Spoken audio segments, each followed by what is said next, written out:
रोज मरते हो, तुम कर क्या रहे हो यहां पृथ्वी पर सिवाय मरने के।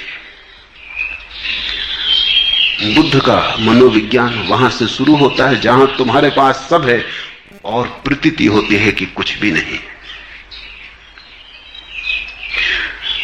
आज का मनोविज्ञान दीन और रुग्ण के लिए है, बुद्ध का मनोविज्ञान सम्राट और समर्थ के लिए है, जिसके पास सब है और अनुभव में आया कुछ भी नहीं है, हाथ खाली। ऐसे हाथ भरे हैं हीरे जवाहरातों से, मगर हीरे जवाहरात व्यर्थ हैं।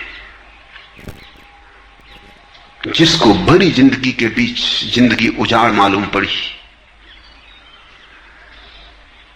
संपत्ति के बीच विपत्ति दिखाई पड़ी, स्वास्थ्य के बीच सिवाय रोगों के घर के और कुछ भी मालूम ना पड़ा, और जिंदगी केवल मौत की तरफ यात्रा मालूम पड़ी, वो बुद्ध के पास जाता है।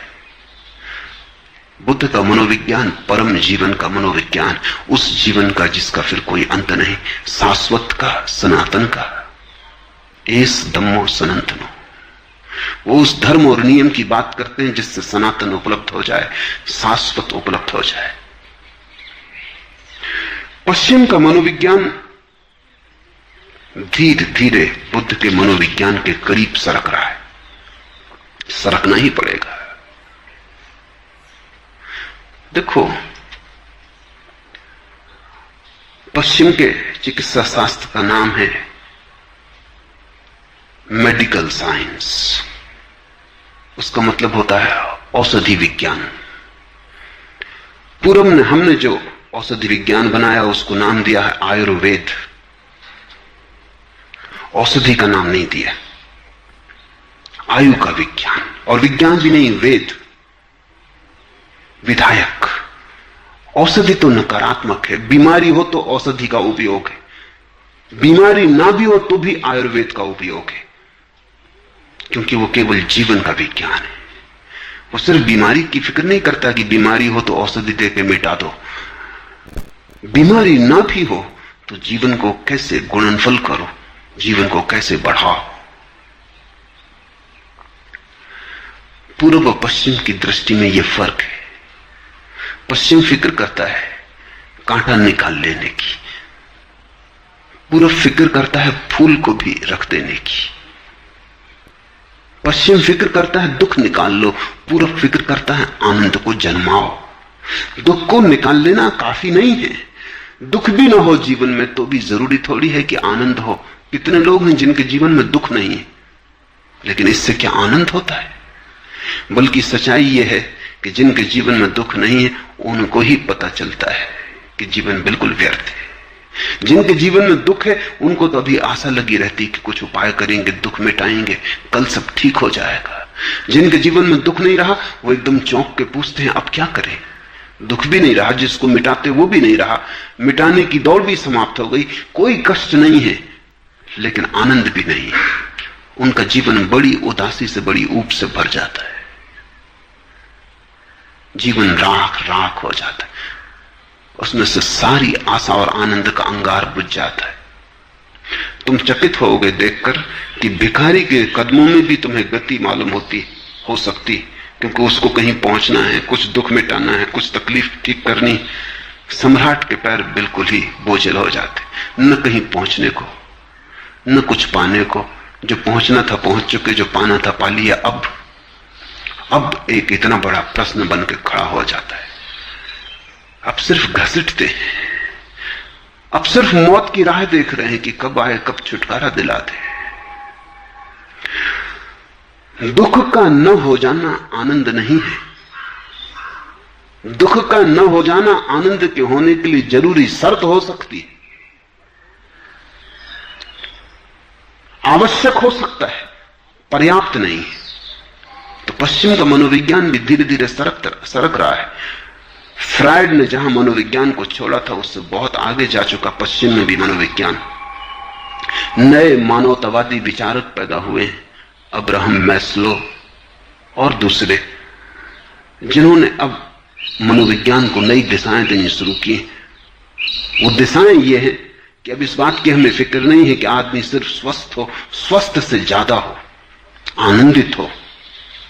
इतना काफी नहीं कि बीमारी ना हो, इतने से क्या होगा, उत्सव हो।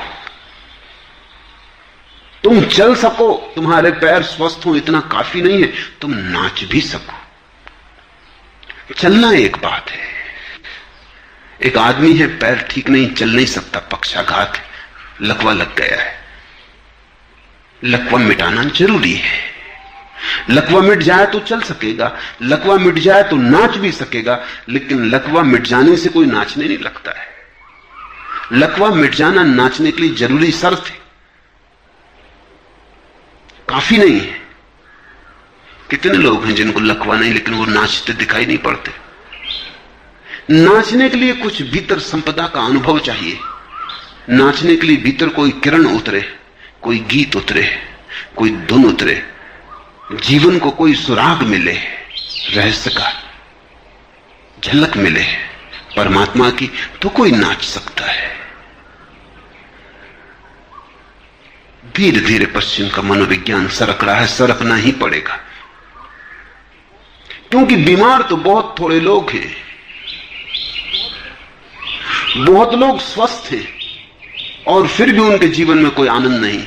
उनकी भी चिंता करनी पड़ेगी। लंगड़े लूलों को ही ठीक नहीं करना, नहीं तो काम बड़ा आसान था।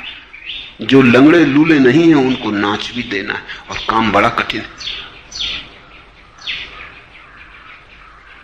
लेकिन जब पहला कदम उठ जाए तो दूसरा कदम भी उठना शुरू हो जाता है।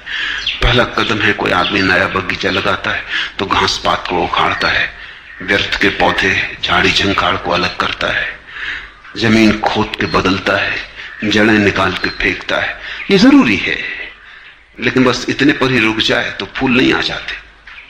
फिर बीज बोने पड़ते हैं, फिर पानी सींचना पड़ता है, फिर रखवाली करनी पड़ती है, फिर हजार बाधाएं हैं, उनसे लड़ना पड़ता है।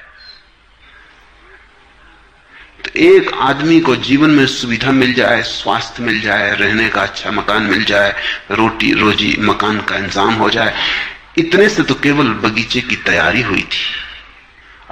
अभी बीज नहीं बोए गए थे। इतने भर से जो राजी हो गया वो ना समझ, वो असार से राजी हो गया। उसने नकार को सब समझ लिया, वो औषधि से राजी हो गया। उतना काफी नहीं है। चिकित्सा शास्त्र का जिनका गहरा अनुभव है वो कहते हैं कि कई बार दो मरीज एक ही बीमारी के मरीज होते हैं, एक ही अवस्था के होते हैं, और एक पर दवा काम कर जाती है और दूसरे पे काम नहीं करती। तो इसका बड़ा चिंतन चलता है कि ऐसा क्यों होता है। खोजबीन से पाया गया कि जिस आदमी पे दवा काम कर जाती है वह आदमी जीना चाहता है, जीने की आकांक्षा है, जीवेशना है, औषधि काम कर जाती। वो जो दूसरा आदमी जिस पे औषधि काम नहीं करती, वही बीमारी है, वही अवस्था है, वो जीना नहीं चाहता, वो उदास हो गया, वो थक गया, उसने आशा छोड़ दी, फिर औषधि काम नहीं करती। मेरे देखे जो लोग मन से रुग्ण हैं वे वही लोग हैं जिनको जीवन में सुख का कोई सुराग नहीं मिला और उन्होंने आशा छोड़ दी, वो हताश हो गए। उनको तुम खींचतान के खड़ा भी कर दो तो भी नचा ना सकोगे। खींचतान के खड़ा किया जा सकता है, धक्का मुक्की दे के चलाया भी जा सकता है, बैसाखियां भी दी जा सकती हैं, और